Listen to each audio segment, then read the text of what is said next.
भगवान हमें ये सब नहीं देगा? अरे जो परमात्मा आयु छीन सकता है, जो आयु दे सकता है, क्या वह परमात्मा दूसरी वस्तु नहीं दे पाएगा? इस संसार में ऐसी कोई सी वस्तु नहीं जिसमें भगवान विद्यमान ना हो। पर हम भगवान को देखना ही नहीं चाहते। भगवान जब हमारे सन्मुख आते हैं तब हम उन्हें कह देते हैं कि हम नहीं जानते।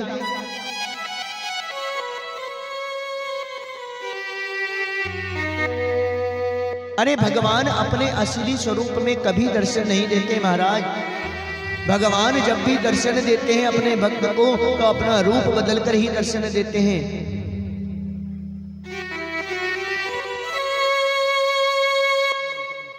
जब हम किसी असहाय का अपमान कर देते हैं, उसे धिक्कार देते हैं, उसे रुला देते हैं, उसका दिल दुखी कर देते हैं, तब समझ लेना महाराज कि आप जिस परमात्मा की सेवा कर रहे हो वह परमात्मा भी आपसे रूठ जाएगा। अरे जो परमात्मा संतान दे सकता है ना, वो परमात्मा संतान को छीन भी सकता है। इस संसार में जीवन का कोई भरोसा नहीं महाराज। इस संसार में अगर भरोसा है तो केवल परमात्मा पर, और परमात्मा पर अगर आपका भरोसा है तो परमात्मा आपके जीवन में कभी दुख नहीं आने देगा महाराज।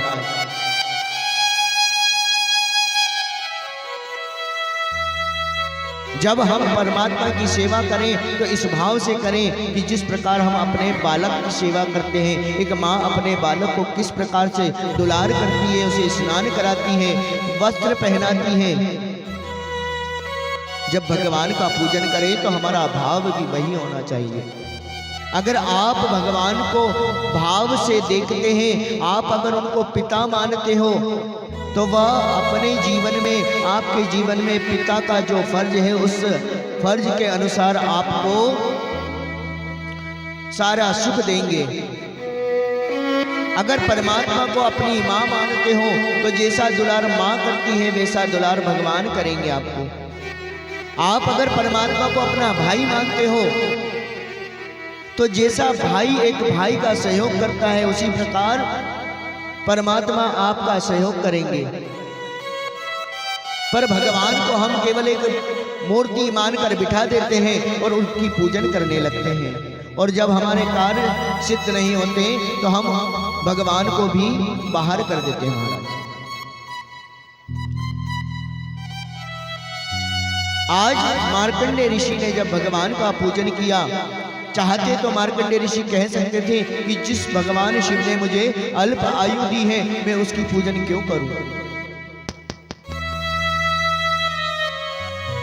इस संसार में कभी भी परमात्मा अपने संतान को दुख नहीं देते महाराज। दुख हम लेते हैं अपने कर्मों के कारण। हमारे कर्म अगर अच्छे हैं तो परमात्मा हमें सुख देगा, और अगर हमारे कर्म खराब हैं तो परमात्मा दुख कभी नहीं देता। कर्मों का फल हम उस दुख के रूप में भोगते हैं।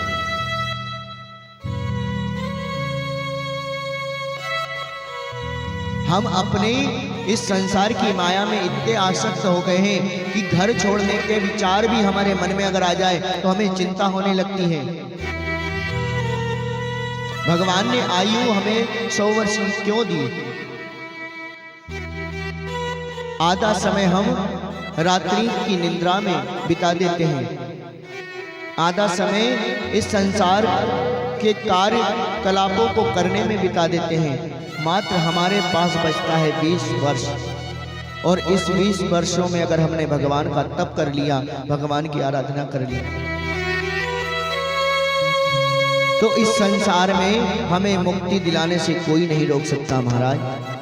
हमारे जीवन का लक्ष्य ही केवल इतना है कि हमें मोक्ष की प्राप्ति हो। अगर हम भगवान का पूजन ही नहीं करेंगे, तप ही नहीं करेंगे, भगवान को भाव से पूजेंगे ही नहीं, तो कैसे भगवान हमें मुक्ति देंगे?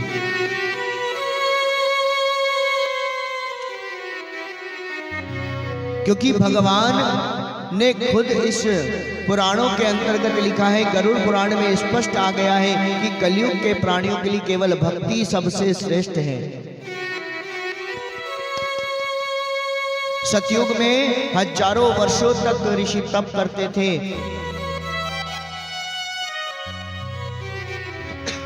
तब भी जाकर भगवान दर्शन नहीं देते थे महाराज। त्रेता युग में हजारों वर्ष, द्वापर में भी हजारों वर्ष तप करते थे, पर कलयुग में परमात्मा ने हमें ऐसा वरदान दे दिया कि केवल अगर हम भगवान की भक्ति कर लें, भगवान के नाम का स्मरण भी कर लें, तो भगवान हमें प्राप्त हो जाएंगे और हमें मुक्ति प्रदान कर देंगे। पर केवल हम इस माया के चक्र में उलझ कर रह जाते हैं और भगवान का भजन नहीं करते। अरे जिस उम्र में हमें संस्कार देने की आवश्यकता है, उस उम्र में हम संस्कार नहीं देते, और जब उम्र निकल जाती है तब हम कहते हैं कि हमारे बच्चे हाथ से निकल गए। हाथ से महाराज निकले नहीं, हमने उन्हें अपने हाथ से निकाल दिया।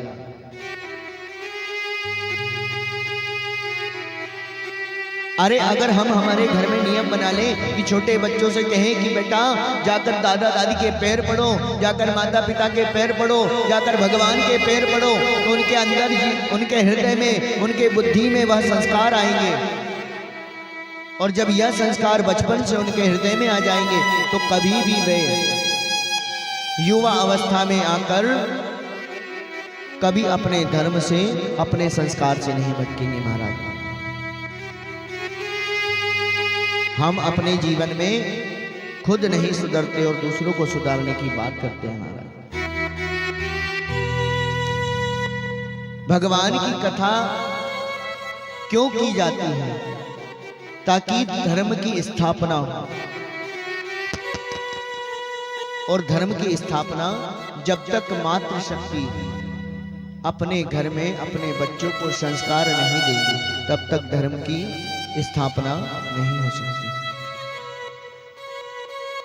हम कितने ही आपको वक्तव्य दे दें, कितना ही प्रवचन सुना दें, कितनी ही कथा सुना दें, पर अगर आप घर जाकर इस कथा का मंथन ना करेंगे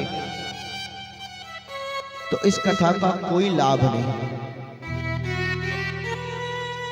अपने घर जाकर हमने जो कथा श्रवण करी, उस कथा को हम मनन करें, चिंतन करें महाराज।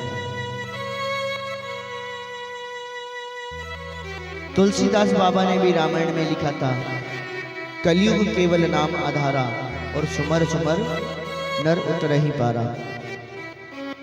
हम नाम तो लेते हैं, पर कब? जब हमारे ऊपर विपत्ति आ जाती है, और जब विपत्ति आ जाती है तब हम भगवान के दर दर जाकर घूमते हैं, और जब हमें लाभ नहीं होता तो हम भगवान के ऊपर उंगली उठा देते हैं। अरे परमात्मा के ऊपर उंगली उठाने से कुछ नहीं होगा, अपने विश्वास को दृढ़ करो।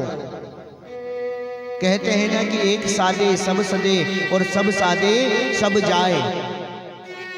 अरे एक को पूज लो, एक को भज लो, तो सब एक साथ आ जाएंगे, लेकिन सबको पूजने के चक्कर में एक भी हाथ से चले जाएंगे।